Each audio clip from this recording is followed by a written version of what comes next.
Everything I do, and everything I do professionally, my life, has been shaped by 7 years of work as a young man in Africa. From 1971 to 1977, I look young, but I'm not. I worked in Zambia, Kenya, Ivory Coast, Algeria, Somalia, in projects of technical cooperation with African countries. I worked for an Italian NGO. And every single project that we set up in Africa failed. And I was distraught. I thought, age 21, that we Italians were good people and we were doing good work in Africa. Instead, everything we touched, we killed. Our first project, the one that has inspired my first book, Ripples from the Zambezi, was a project where we Italians decided to teach Zambian people how to grow food. So we arrived there with Italian seeds in southern Zambia, in this absolutely magnificent valley, going down to the Zambezi River, and we taught the local people how to grow Italian tomatoes and zucchini. And of course, the local people had absolutely no interest in doing that, so we paid them to come and work, and sometimes they would show up. And we were amazed that the local people in such fertile valley would not have any agriculture. But instead of asking them how come they were not growing anything, we simply said, thank God we're here. Just in the nick of time to save the Zambian people from starvation. And of course, everything in Africa grew beautifully, and we had these magnificent tomatoes. In Italy, a tomato would grow to this size, in Zambia, to this size. And we could not believe. And we were telling the Zambians, look how easy agriculture is. When the tomatoes were nice and ripe and red, overnight, some 200 hippos came out from the river and they ate everything. And we said to the Zambians, my God, the hippos! And the Zambians said, yes, that's why we have no agriculture here. Why didn't you tell us? You never asked. I thought it was only us Italians blundering around Africa, but then I saw what the Americans were doing, what the English were doing, what the French were doing, and after seeing what they were doing, I became quite proud of our project in Zambia, because you see, at least we fed the hippos. You should see the rubbish. You should see the rubbish that we have bestowed on unsuspecting African people. You want to read the book? Read Dead Aid by Dambisa Moyo, Zambian woman economist. The book was published in 2009. We, Western donor country, have given the African continent $2 trillion American in the last 50 years. I'm not going to tell you the damage that the money has done. Just go and read her book. Read it from an African woman, the damage that we have done. We Western people are imperialist, colonialist, and missionaries. And there are only two ways we deal with people. We either patronize them, or we are paternalistic. The two words come from the Latin root pater, which means father. But they mean two different things. Paternalistic, I treat anybody from a different culture as if they were my children. I love you so much. Patronizing, I treat everybody from another culture as if they were my servants. That's why the white people in Africa are called Bwana, boss. I was given a slap in the face reading a book, Small is Beautiful, written by Schumacher, who said, above all in economic development, if people do not wish to be helped, leave them alone. This should be the first principle of aid. The first principle of aid is respect. This morning, the gentleman who opened this conference lay a stick on the floor and say, can you imagine a city that is not neocolonial? I decided when I was 27 years old to only respond to people. And I invented a system called enterprise facilitation, where you never initiate anything, you never motivate anybody, but you become a servant of the local passion, the servant of local people who have a dream to become a better person. So what you do, you shut up, you never arrive in a community with any ideas, and you sit with the local people. We don't work from offices. We meet at the cafe. We meet at the pub. We have zero infrastructure. And what we do, we become friends. And we find out what that person wants to do. The most important thing is passion. You can give somebody an idea. If that person doesn't want to do it, what are you going to do? The passion that the person has for her own growth is the most important thing. The passion that the man has for his own personal growth is the most important thing. And then we help them to go and find the knowledge, because nobody in the world can succeed alone. The person with the idea may not have the knowledge, but the knowledge is available.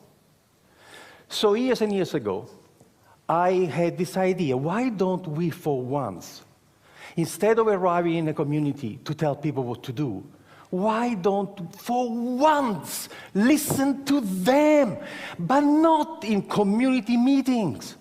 Let me tell you a secret. There is a problem with community meetings. Entrepreneurs never come. And they never tell you in a public meeting what they want to do with their own money, what opportunity they have identified. So planning has this blind spot. The smartest people in your community, you don't even know, because they don't come to your public meetings. What we do, we work one-on-one. And to work one-on-one, you have to create a social infrastructure that doesn't exist. You have to create a new profession. The profession is the family doctor of enterprise, the family doctor of business, who sits with you in your house, at your kitchen table, at the cafe, and helps you find the resources to transform your passion into a way to make a living. I started this as a tryout in Esperance, in Western Australia. I was doing a PhD at the time, trying to go away from this patronizing bullshit that we arrive and tell you what to do.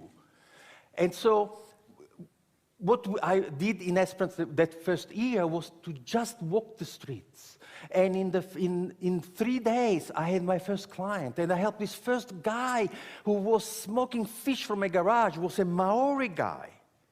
And I helped him to sell to the restaurant in Perth, to get organized. And then the fisherman came to me to say, you the guy who helped Maori, can you help us? And I helped these 5 fishermen to work together and get this beautiful tuna, not to the cannery in Albany for 60 cents a kilo, but we find a way to take the fish for sushi to Japan for $15 a kilo. And the farmers came to talk to me, say, hey, you help them, can you help us?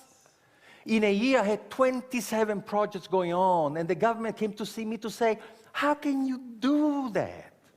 How can you do? And I said, I do something very, very, very difficult. I shut up and listen to them. So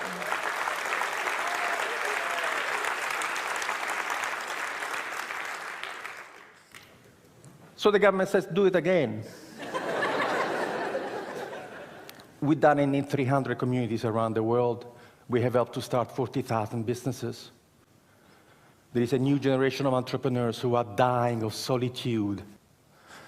Peter Drucker one of the greatest management consultants in history, died aged 96 a few years ago. Peter Drucker was a professor of philosophy before becoming involved in business. And this is what Peter Drucker says. Planning is actually incompatible with an entrepreneurial society and economy. Planning is the kiss of death of entrepreneurship. So now you're rebuilding Christ Church without knowing what the smartest people in Christ Church want to do with their own money and their own energy. You have to learn how to get these people to come and talk to you. You have to offer them confidentiality, privacy. You have to be fantastic at helping them. And then they will come, and they will come in droves. In a community of 10,000 people, we get 200 clients. Can you imagine in a community of 400,000 people, the intelligence and the passion? Which presentation have you uploaded the most this morning? Local, passionate people. That's who you have uploaded. So what I'm saying is that entrepreneurship is where it's at. We are at the end of the first industrial revolution, non-renewable fossil fuels, manufacturing, and all of a sudden, we have systems which are not sustainable. The internal combustion engine is not sustainable. Freon way of maintaining things is not sustainable. What we have to look at is at how we feed, cure, educate, transport, communicate for 7 billion people in a sustainable way. The technologies do not exist to do that. Who is going to invent the technology for the green revolution? Universities, forget about it. Government, forget about it. Will be entrepreneurs, and they're doing it now. There's a lovely story that I read in a futurist magazine many, many years ago. There was a group of experts who were invited to discuss the future of the city of New York in 1860. And in 1860, this group of people came together, and they all speculated about what would happen to the city of New York in 100 years. And the conclusion was unanimous. The city of New York would not exist in 100 years. Why? Because they look at the curve and say, if the population keeps growing at this rate, to move the population of New York around, they would have needed 6 million horses. And the manure created by 6 million horses would be impossible to deal with. They were already drowning in manure. So 1860, they are seeing this dirty technology that is going to choke the life out of New York. So what happens in 40 years' time, in year 1900, in the United States of America, there were 1,001 car manufacturing companies. 1,001. The idea of funding a different technology had absolutely taken over. And there were tiny, tiny little factories in backwaters, Dearborn, Michigan, Henry Ford. However, there is a secret to work with entrepreneurs. First, you have to offer them confidentiality, otherwise they don't come and talk to you. Then you have to offer them absolute dedicated, in passionate service to them. And then you have to tell them the truth about entrepreneurship. The smallest company, the biggest company, has to be capable of doing 3 things beautifully. The product that you want to sell has to be fantastic. You have to have fantastic marketing. And you have tremendous financial management. Guess what? We have never met a single human being in the world who can make it, sell it, and look after the money. Doesn't exist. This person has never been born. We've done the research. And we have looked at the 100 iconic companies of the world: Carnegie, Westinghouse, Edison, Ford, all the new companies, Google, Yahoo, There's only one thing that all the successful companies in the world have in common. Only one. None was started by one person.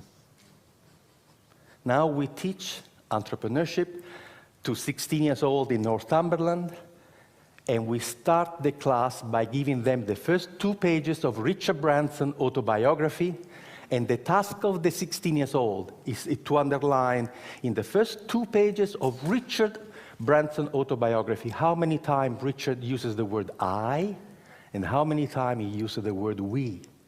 Never the word I and the word we, 32 times. He wasn't alone when he started. Nobody started a company alone. No one.